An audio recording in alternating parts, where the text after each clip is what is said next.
Vous écoutez la leçon biblique de l'Église de la Science chrétienne indépendante de Plainfield, située à Plainfield, New Jersey, États-Unis d'Amérique.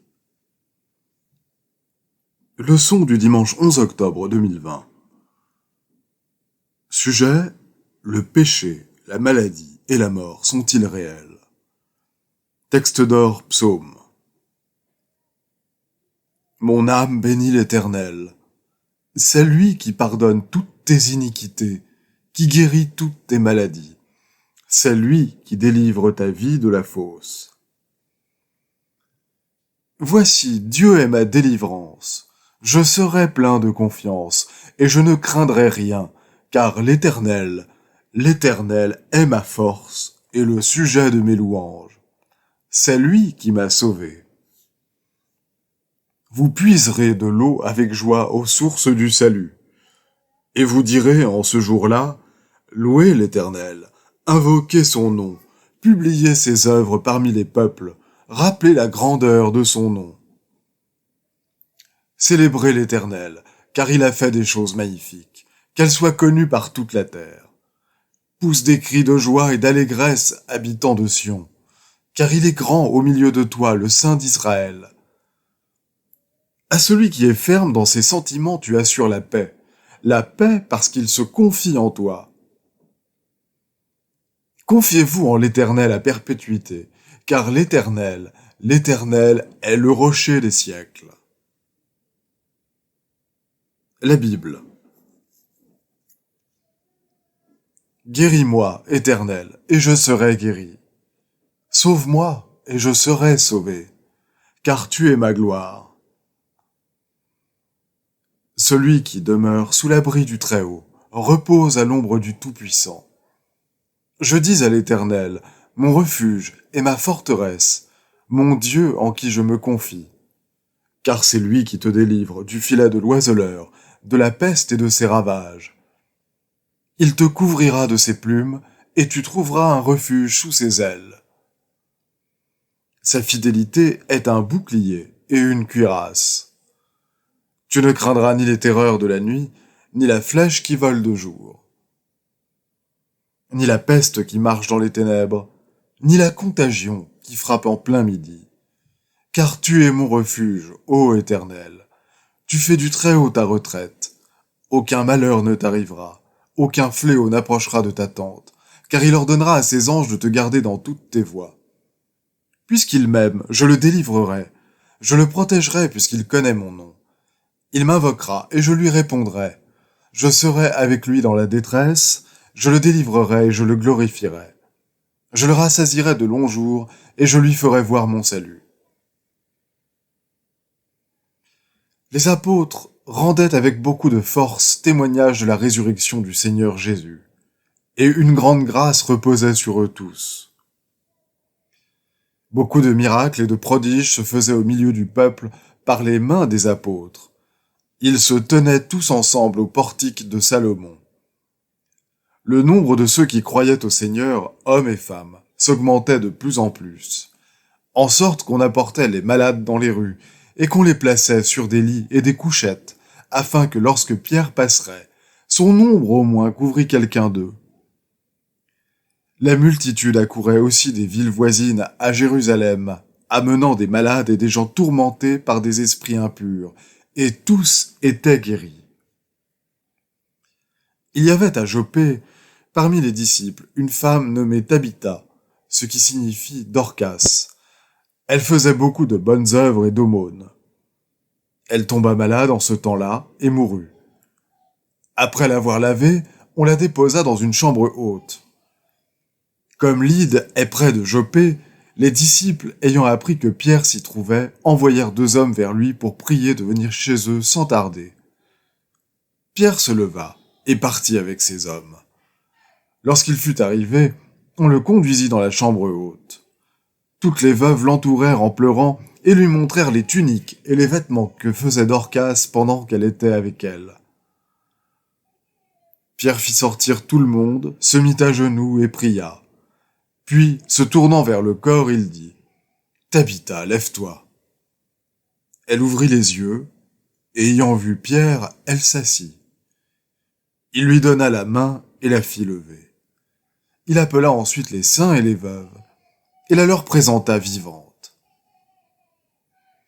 Paul, appelé à être apôtre de Jésus-Christ par la volonté de Dieu.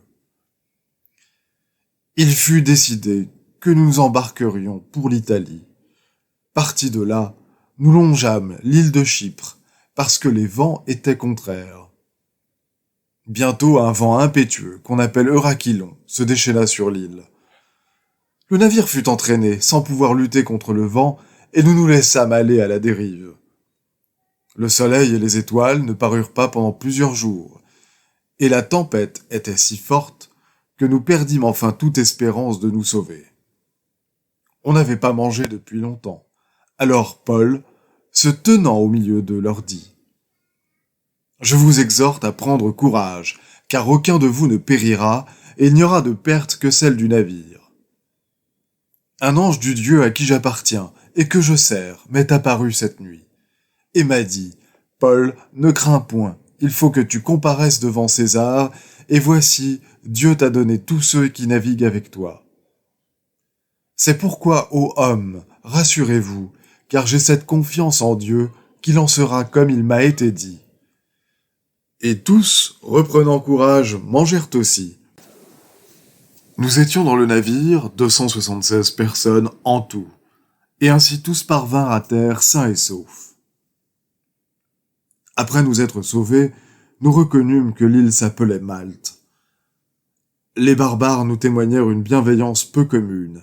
Ils nous recueillirent tous auprès d'un grand feu qu'ils avaient allumé parce que la pluie tombait et qu'il faisait grand froid.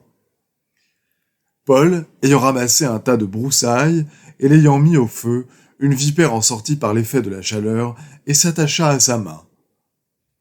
Paul secoua l'animal dans le feu et ne ressentit aucun mal. Paul demeura 2 ans entiers dans une maison qu'il avait louée. Il recevait tous ceux qui venaient le voir, prêchant le royaume de Dieu et enseignant ce qui concerne le Seigneur Jésus-Christ en toute liberté et sans obstacle. Je vais maintenant lire les passages corrélatifs tirés du livre d'études de la science chrétienne, Science et santé avec la clé des Écritures de Mary Baker Eddy. La guérison physique par la science chrétienne résulte aujourd'hui, comme au temps de Jésus, de l'opération du principe divin devant laquelle le péché et la maladie perdent leur réalité dans la conscience humaine et disparaissent aussi naturellement et aussi nécessairement que les ténèbres font place à la lumière et le péché à la réforme. Aujourd'hui comme autrefois, ces œuvres puissantes ne sont pas surnaturelles, mais suprêmement naturelles. Elles sont le signe d'Emmanuel, ou Dieu avec nous. Une influence divine toujours présente dans la conscience humaine et qui se renouvelle, venant maintenant selon l'antique promesse, pour publier la liberté aux captifs des sens et le recouvrement de la vue aux aveugles, pour renvoyer libres ceux qui sont dans l'oppression. L'obéissance aux prétendues lois physiques de la santé n'a pas mis un frein à la maladie. Les maladies se sont multipliées depuis que les théories matérielles imaginées par les hommes ont pris la place de la vérité spirituelle. Vous dites que l'indigestion, la fatigue, l'insomnie causent des embarras d'estomac et des maux de tête. Puis vous consultez votre cerveau pour vous rappeler ce qui vous a fait du mal, alors que votre remède consiste à oublier complètement la chose. Car la matière n'a par elle-même aucune sensation, et c'est l'entendement humain seul qui peut produire la douleur. Je présente ici à mes lecteurs une allégorie qui illustre la loi de l'entendement divin et les prétendues lois de la matière et de l'hygiène, allégorie dans laquelle le plaidoyer de la science chrétienne guérit les malades. Supposons qu'une cause mentale soit en jugement, comme on juge les causes au tribunal. Un homme est accusé d'avoir commis une maladie de foie. Le patient se sent malade, il y pense, y repense, et le procès commence. Les témoins à charge ayant été appelés, l'un d'eux dépose comme suit. Je représente loi de l'hygiène. J'étais présent certaines nuits lorsque le prisonnier, le patient, veillait auprès d'un ami malade. Pendant ces veilles, bien que j'aie la surveillance des affaires humaines, je fus personnellement malmené. On me dit de garder le silence jusqu'à ce que je fusse appelé à comparaître lors de ce procès, où il me serait permis de faire ma déposition. En dépit de mes règles, le prisonnier veilla 7 nuits consécutives auprès du malade. Lorsque le mortel malade avait soif, le prisonnier lui donnait à boire. Pendant tout ce temps, le prisonnier vaquait à ses occupations quotidiennes, mangeait à des heures irrégulières, et parfois s'endormait aussitôt après un repas copieux. Finalement, il commit une maladie de foie, ce qui, selon moi, est criminel, attendu que ce délit est passible de mort. En conséquent, au nom de l'État, savoir le corps, j'arrêtai Homme Mortel et le jetai en prison. Le président demande si un homme peut, en faisant du bien à son prochain, contracter une maladie, transgresser les lois et mériter un châtiment, et le gouverneur Mortalité répond affirmativement. Le président Médecine prononce alors solennellement la sentence de mort contre l'accusé. Parce qu'il a aimé son prochain comme lui-même, Homme Mortel s'est rendu coupable de bienveillance au premier chef, et cela l'entraîna à commettre le second crime, la maladie de foie, que les lois matérielles condamnent en tant qu'homicide. Pour avoir commis ce crime, Homme Mortel est condamné à être torturé jusqu'à ce que mort s'ensuive. Que Dieu ait pitié de votre âme. Telle est la péroraison solennelle du président. Ah, mais le Christ, la vérité, l'esprit de vie et l'ami d'Homme Mortel peut ouvrir toutes grandes les portes de cette prison et rendre la liberté aux captifs. Sur les ailes rapides de l'amour divin arrive une dépêche disant « Remettez l'exécution, l'accusé n'est pas coupable ». La consternation se répand dans la cour de la prison. Les uns s'écrient « C'est contraire à la loi et à la justice ». D'autres disent « La loi du Christ abroge nos lois, suivons le Christ ». Après de longs débats et une forte opposition, on obtient un jugement devant la cour de l'esprit, et l'on permet à Science Chrétienne d'être l'avocate du malheureux prisonnier. Les yeux graves et solennels de l'avocate, brûlant d'espoir et de triomphe, se lèvent vers le ciel. Alors Science Chrétienne se tourne soudain vers le tribunal suprême et commence son plaidoyer. L'accusé a été injustement condamné. Son procès fut une tragédie et il est moralement illégal. Veiller au chevet d'un lit de douleur en pratiquant un amour qui est l'accomplissement de la loi, faire aux autres ce que vous voudriez qu'ils vous fissent, ce n'est pas enfreindre la loi, car aucune exigence humaine ou divine ne peut faire qu'il soit juste de punir un homme qui agit selon la loi. La seule juridiction à laquelle l'accusé puisse être soumis est celle de la vérité, de la vie et de l'amour. Si ceux-ci ne le condamnent pas, le président Médecine ne pourra non plus le faire, et je demande que l'on rende au prisonnier la liberté dont il a été injustement privé. L'avocate, Science Chrétienne, lut alors dans le Code suprême, la Bible, certains extraits sur les droits de l'homme, faisant remarquer que la Bible est une autorité supérieure à celle de Blackstone. Faisons l'homme à notre image, selon notre ressemblance, et qu'il domine.